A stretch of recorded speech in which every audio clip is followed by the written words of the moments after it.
Price lord everyone, this me Sophia. എല്ലാവരും സന്തോഷമായിട്ടിരിക്കുന്നു വിശ്വസിക്കുന്നു. നമ്മുടെ കാലാവസ്ഥയ്ക്ക് ഭയങ്കര പ്രതികൂലമായ സാഹചര്യത്തിനായിരിക്കുന്നുവല്ലോ. ഒത്തിരിയിടത്ത് മഴ പെയ്യുന്നുണ്ട്, ഒത്തിരിയിടത്ത് മഴ ലഭിക്കുന്നില്ല. ഞാൻ ശ്രദ്ധിച്ചൊരു കാര്യമുണ്ട് ഇതിനകത്ത്. എല്ലാവരും പറയുന്നൊരു ഇതാണ്, നമ്മുടെ പ്രയർ റിക്വസ്റ്റ്, അതായത് എനിക്ക് കടഭാരം മാറാൻ പ്രാർത്ഥിക്കണം എന്ന് പറയുന്നതോടൊപ്പം പറയുന്നൊരു പ്രയർ റിക്വസ്റ്റ് ആയിട്ട് മാറിയിരിക്കുകയാണ്. മഴ ലഭിക്കാൻ വേണ്ടി ഒന്ന് പ്രാർത്ഥിക്കണം എന്ന് പറയുന്നത് വിശ്വാസത്തോടു കൂടിയാണ്. കാരണം ദൈവത്തിന് മാത്രമേ ഈ കാലാവസ്ഥയെ നിയന്ത്രിക്കാൻ കഴിയുള്ളൂ എന്നൊരു അനുഭവത്തിനകത്തേക്ക് വന്നിരിക്കുകയാണ്. അതുപോലെ തന്നെ മനസ്സിനകത്ത് ചൂട് പിടിച്ചിരിക്കുന്ന ഒത്തിരി വ്യക്തികളുണ്ട്. എന്റെ വിഷയം എങ്ങനെ പരിഹരിക്കപ്പെടും, നാളെ എന്താകും എന്ന് പറഞ്ഞ് ഇതുപോലെ മനസ്സിന് ചൂട് പിടിച്ചിരിക്കുന്ന ഒത്തിരി പേരുണ്ട്.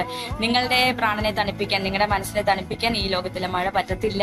കർത്താവ് പറയാണ്, ആമേൻ സ്തോത്രം, സങ്കീർത്തനം 23-ാമത്തെ വചനത്തിൽ ഇങ്ങനെ പറയുന്നു, അവൻ എന്റെ പ്രാണനെ തണുപ്പിക്കുന്നു. കർത്താവിന് മാത്രമേ നിങ്ങളുടെ പ്രാണനെ തണുപ്പിക്കാൻ കഴിയത്തുള്ളൂ.